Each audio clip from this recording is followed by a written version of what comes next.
In a short media briefing today, IRC Acting Commissioner General Koim announced the decision for the IRC to start clamping down on companies who continue to fail paying their employee salary and wage taxes. According to Mr. Koim, this decision is based on an alarming pattern where employers withhold paying these taxes to the IRC, instead using the tax component from employees to fund company operations and then paying salary and wage taxes using GST revenue.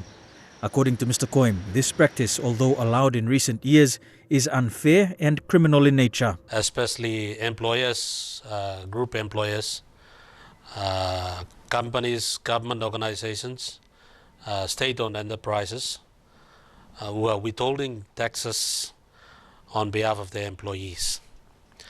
And they are withholding those taxes on behalf of their employees who are individual taxpayers, but they are withholding them and supposed to remit those at the end of every month to IRC. These funds do not belong to the employers. These funds are withheld on account of the employees and then supposed to be remitted to the IRC, and those are taxes. But we've been witnessing that a lot of companies are diverting those funds and using those funds to fund their other operational needs. Whilst unable to reveal the estimated number of companies or estimates of lost revenue from this practice, Mr. Koim confirmed that many companies, including state-owned entities, were continuing to evade paying their fair share of salary and wage taxes, even after deducting these taxes from employee pay packets each fortnight. We've considered this as outright theft.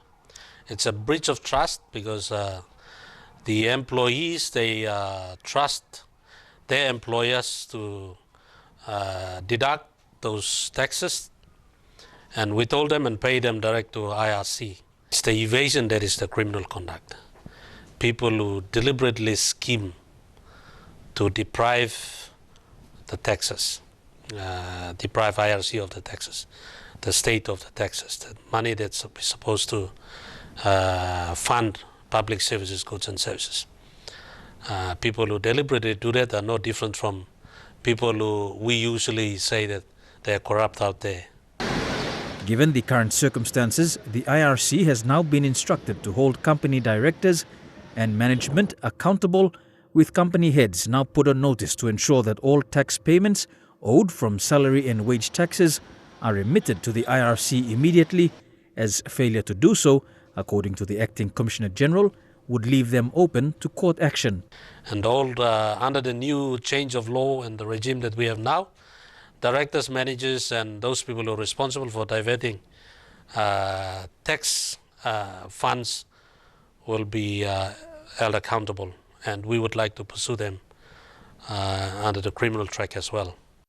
The Acting Commissioner General has also added that employees who may want to report anonymously whether their employer is paying taxes from salaries can provide details in confidentiality to the IRC via the email taxcomplaints@irc.gov.pg. Meribatulo, National Emtv News.